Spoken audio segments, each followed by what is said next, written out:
Dobrý večer, já vás vítám na dnešním neformálním eventu, ale protože máme zahraniční hosty, tak budu mluvit anglicky, aspoň teda pseudo-angličtinou nějakou. Hello all, welcome to our informal event about the net neutrality and network fees that some telco operators would like to have introduced.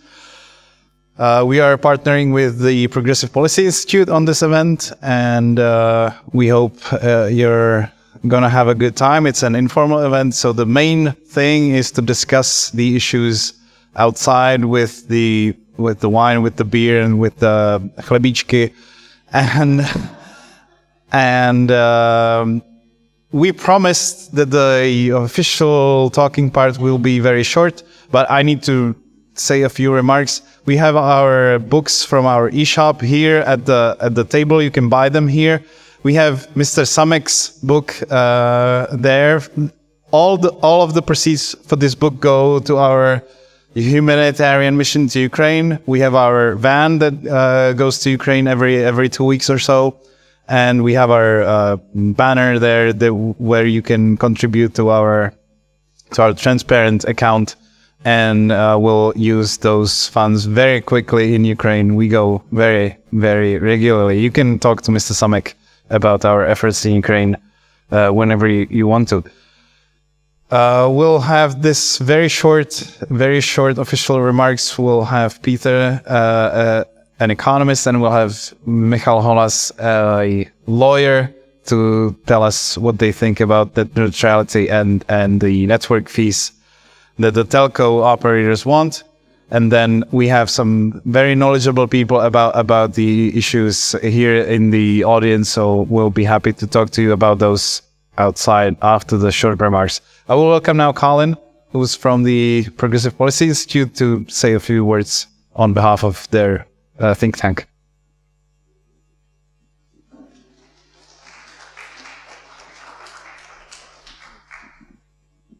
Thank you, Martin, very much. I will be very brief, just as Martin said. I'm sure you don't want to hear from an American very much. We want to get back to drinking and all that. Thank you all so much for coming. Just a brief overview of what PPI is. We are a US-based think tank, but we have a heavy international presence. We have an office in Brussels. We just opened an office in Kiev a couple of months ago to do a Rebuilding Ukraine project. And we're here basically every other month working on our policy projects to forge that transatlantic alliance between the US and the EU. So it's been really, really great to work with the Liberal Institute over the past year. We did our first event with them last September, almost exactly a year ago, and it was a wonderful success. So we're so happy to be here again to talk about this issue once more. We hope that you will stay engaged with our work. We hope we'll be back again. If you look around the room, there is a QR code. We have been working with some of our European partners on a petition on this issue. If you feel passionately after these remarks, we would greatly appreciate if you signed a petition or took a look at it or even shared it with your friends. So there's some QR codes outside, some QR codes inside as well. But I'm not a policy expert, so I would like to introduce policy experts to the stage to talk about this issue. So we're going to kick it off with Peter, who will give the first remarks on network fees and net neutrality.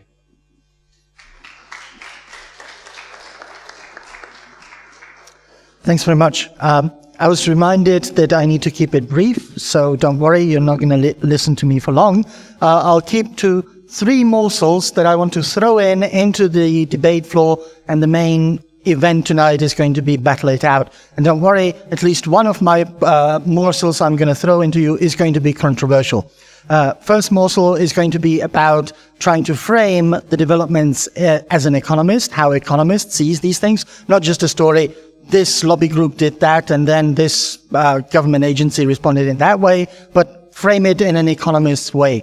Second thing is going to be talking about why, especially in the Czech Republic, it's very important to frame it, and why the history of Czech economic thought might actually enhance this petition to protect us from over-regulations. And then the third, probably controversial morsel, is going to be suggestion of a potential solution to the problem going forward.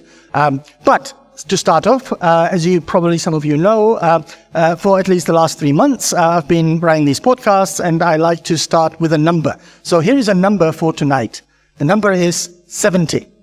70% of European Union citizens, now have access to high-speed internet. Isn't that amazing? And of course, presumably we have the European Union to thank for it. No. In fact, we have COVID to thank for it. Because COVID required us to have those high-speed internet in order to actually function.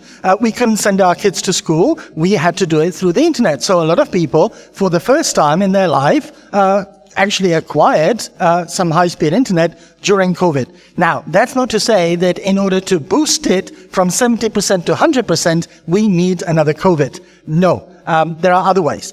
But what it tells us is that, of course, the first 70% of coverage is always the easiest. In big cities, etc., it's very cheap to spread out broadband. The problem we're getting into now is how to cover the remaining 30%, which are usually in the villages, where it's very expensive. So what are you going to do if you're an internet provider and now faced with the high costs of providing it to the villages? Well, of course, you're going to turn to the government, arguing, look, we're providing public service, information is the public good, and of course, we know that the moment you say the magic word, public good, that somehow in the minds of the bureaucrats it means, oh, if it's public good, we must publicly provide it, right? Then they go on. We know the two conditions for it to be provided, for it to be named public good, right? It must be non-excludable. Well, that's sort of fulfilled. Actually, the regulators helped in that because they passed the what is it called? The the Net Neutrality Act, right? And that sort of guarantees precisely the non-excludability, i.e. everybody has the same access to the internet. So that's guaranteed. So one half of the public good has been fulfilled. What about the other half? Not only must it be non-excludable, but also non-rivalrous. But here's a problem. Now, the telecommunications providers, the network builders, are using the argument, actually, there are these big media companies, like YouTube, like, name any kind of big company, which are hogging up the space, and we're running out of bandwidth. And now, we need to make them pay. If you governments are not going to pay them, pay for us to expand the bandwidth, we need to make them pay for the resources that we're running out of. But by saying, actually, we're running out of resources on the bandwidth, they have shot themselves in the foot, because suddenly it's no longer a public good, because it's no longer non-rivalrous. In principle, just like we know on the Czech motorways, you run up to the capacity, and no longer can you feed in more and more cars onto the motorway because the traffic is going to come to a halt. So now, having shot themselves in the foot, they are now requiring or are hoping to make not the users, i.e. the demanders of the information, but the suppliers of that information, the suppliers of the movies, of the whatever is hogging up the bandwidth. So that's the costing of the situation, morsel number one in economic terms. Now, why that particular thing is especially poignant to talk about in the Czech Republic. As you know, the greatest Czech economist who has ever lived is not named Václav Havel, Václav Klaus, as usually the response of my students is when I ask them who is the greatest Czech economist. You probably know or have heard of the name of Joseph Alois Schumpeter.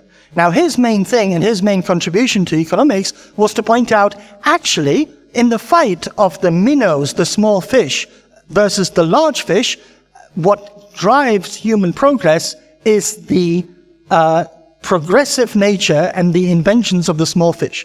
And we need to expect the innovations and all of that from the small fish who are trying to establish themselves in the fight against the big fish. The big fish have the capital to invest, but they have no motivation to invest. So in the modern world where access to capital is not a problem, we need to rely on the small fish. And that's precisely the setting we're facing now with this net neutrality. What the proposition that the big providers should pay is going to lead to is that they're going to be able to dominate the space by paying basically the providers of the internet to keep the small fish out. And that's very anti-Schumpeterian. That's the ultimate denial of the famous phrase, perennial gale of creative destruction. We need the small fish on the market, and we need to keep them coming onto the internet so that they eventually could possibly dethrone the big companies if they stop providing good enough service. Now, I'm not saying anything about Twitter.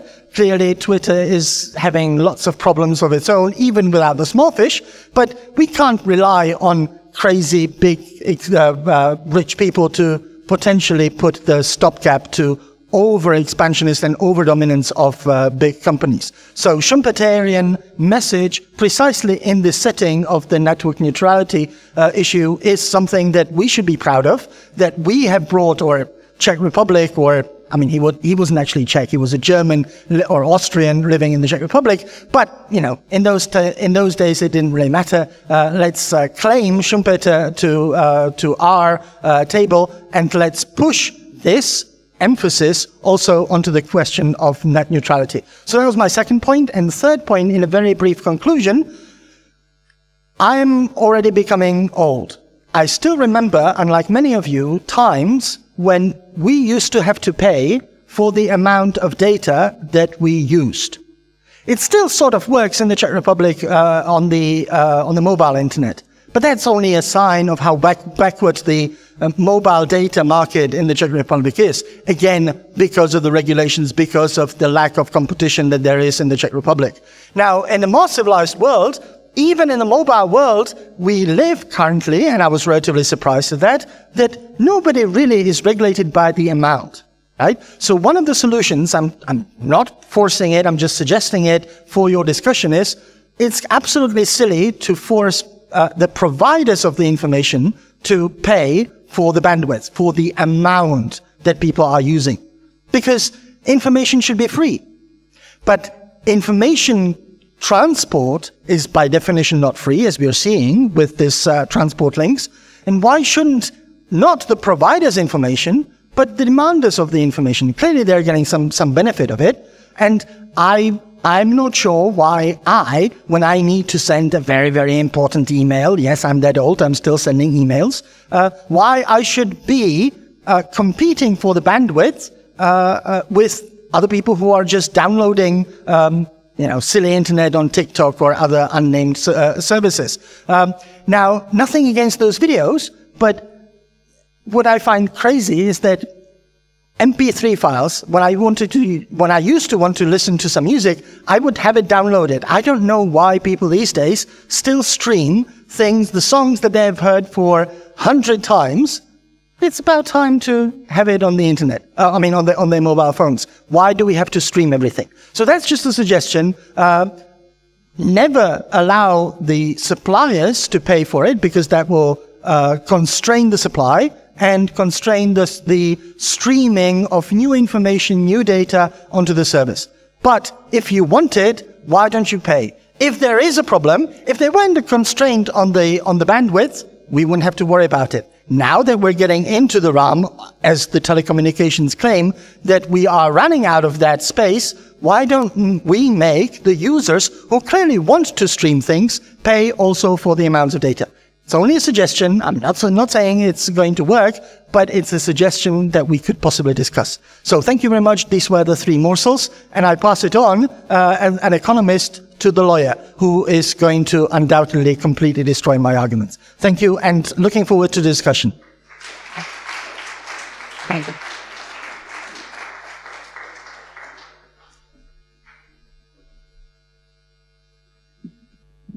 Well, good evening, ladies and gentlemen. I'm sure I'm not going to destroy any arguments. First of all. Second of all, I think you were promised just 15 minutes of speeches, and we are about to run out of the time. So I will keep it very brief, which goes well along with the fact that I didn't know I'm going to speak in English. So I'm happy that I have just about 1 minute left. I was introduced as a lawyer. The important part of it is that I provide consulting and public affairs services for the company Seznam.cz. I believe for most of the Czech audience it's a well-known company because it's one of the biggest media houses in the Czech Republic. So my specialization is in media law, regulation of digital economy, and other topics that are related. On the topic of fair share or network neutrality, or however you want to call it, depending on which side of that argument you stand, I want to say just a few quick remarks that you should take as an opening for that informal part of the conversation. First of all, plainly and clearly, I don't see the market failures that are often used to justify such a new regulation or redistribution of the profits. At least in the Czech Republic, it's obvious that few operators that are strong on the market, they make the profit, the infrastructure is built, and I believe that it will be the case in the future. For the 30% of the population that is not covered, as the previous speaker mentioned, I believe that there are other solutions where to find the money and how to do it.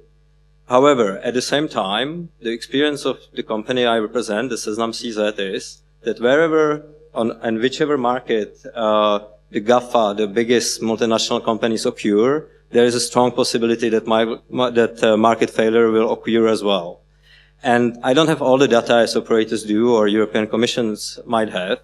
So I'm not saying that there can't be market failure. We didn't see the data that prove it, but it's possible. And if there is such a market failure, it's really important that the European Commission targets only the reasons or the specific companies that cause that market failure. And we have a blueprint from the last year, which is called Digital Market X, and that it can be used for such a new regulation if it's needed for also redistribution of profits on the digital, for profits that are made on data transfers. So in that case, it should be targeted only on those companies that causing the market failures. Thank you very much. That's all from me.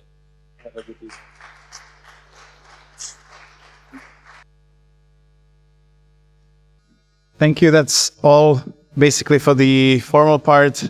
The reason we're speaking in English is that we have guests not only from America, but from Russia and Brazil, and Moravia. So we need to speak in English. Thank you for the informal part. You can of course speak whatever language you want. The wine and the chlebičky is out there. The beer is at the bar, and we have Mr. Mali and Mr. Novak who both were at the leading people at the Czech telco regulator, and also vice, or in Britain they will call them junior ministers, I think. So we have people definitely to talk about and to discuss this issue with. And thank you very much. Enjoy yourselves, enjoy the evening, and buy some books. And we hope to welcome you again soon at our events. Thank you.